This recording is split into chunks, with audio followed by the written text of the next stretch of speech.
Did you know that feeling lonely could be as dangerous for your health as smoking 15 cigarettes a day? It sounds shocking, right? But a growing body of scientific research backs this up. Hi everyone, and welcome back to the channel. Today, we're diving deep into a topic that affects millions of people worldwide, yet often goes unspoken: loneliness. This isn't just about feeling sad or being alone for a little while. We're talking about chronic loneliness, a prolonged state of social isolation that can have devastating effects on both our mental and physical well-being. So, what's the science behind this startling claim? Researchers, including the former US Surgeon General, Dr. Vivek Murthy, have highlighted that prolonged loneliness significantly increases the risk of premature death. How? It triggers a biological stress response in our bodies. When we feel chronically disconnected, our bodies produce more stress hormones like cortisol. Over time, elevated cortisol levels can lead to widespread inflammation, which is a key driver of many chronic diseases. Think about it: heart disease, stroke, type 2 diabetes, and even certain types of cancer have all been linked to chronic inflammation. It's a silent internal process that slowly wears down our body's defenses. Furthermore, loneliness messes with our immune system. Studies have shown that lonely individuals have a weaker immune response, making them more susceptible to infections and illnesses. It can even affect how our genes are expressed, turning on genes associated with inflammation and turning off those that help fight off viruses. So, when you catch a cold, it might hit you harder and last longer if you're struggling with social isolation. It's not just in your head. It's a tangible, physical reaction happening inside your body. Nay, and it doesn't stop there.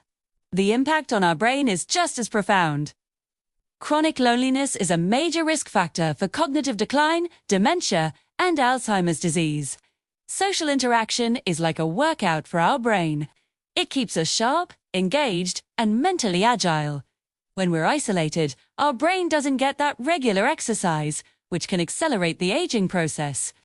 It also significantly increases the risk of depression and anxiety. Humans are fundamentally social creatures. We are hardwired for connection. When that need isn't met, our mental health suffers, creating a vicious cycle where depression can lead to more isolation, which in turn deepens the depression. Let's break down the comparison to smoking. We all know the dangers of smoking. It damages our lungs, harms our heart, and dramatically increases cancer risk. The comparison to loneliness is based on an analysis of multiple studies, a meta-analysis, which looked at the overall impact on mortality risk, too. This large-scale research found that the increased risk of dying early from a lack of social connection is comparable to the risk associated with smoking up to 15 cigarettes daily. It's also considered more dangerous than obesity and physical inactivity. This isn't to downplay the risks of smoking or a sedentary lifestyle, but to elevate our understanding of just how critical social connection is for our survival and health. So, why is this happening more and more? A modern world, despite being more connected than ever digitally, can often foster a sense of disconnection. We might have hundreds of online friends, but lack deep, meaningful, in-person relationships. We work from home, order food in, and entertain ourselves with streaming services. While convenient, this can reduce the casual, everyday social interactions that used to be a natural part of our lives. Chatting with a coworker, a barista, or a neighbor. The structure of our communities has changed, and we need to be more intentional about building connections. The good news is, loneliness is not a life sentence. We can actively combat it. The first step is acknowledging the feeling without shame. It's a human signal, like hunger or thirst, telling you that a fundamental need isn't being met. Once we recognize it, we can start taking small, manageable steps to rebuild our social world. It's not about suddenly becoming the life of the party. It's about finding quality connections, not just quantity. One powerful strategy is to focus on shared interests. Join a book club, a hiking group, a volunteer organization, a local sports league, or a community garden. When you're engaged in an activity you enjoy, conversation flows more naturally. You already have something in common with the people around you, which is a perfect icebreaker. This shifts the focus from the pressure of making friends to simply enjoying an activity alongside others. Friendships often grow organically from these shared experiences. Another tip is to practice reaching out. It can be as simple as sending a text to an old friend you haven't spoken to in a while. Suggest a quick coffee or a phone call. The key is to be the one to initiate. Yes, it can feel vulnerable and there's a chance of rejection. But the potential reward of a re-established connection is huge. Start small. Maybe your goal for the week is just to have one meaningful conversation. Or to smile and say hello to 3 strangers. These small acts can build momentum and confidence. And let's not forget the power of being of service to others. Volunteering is one of the most effective ways to combat loneliness. When you help someone else, it gives you a sense of purpose and value.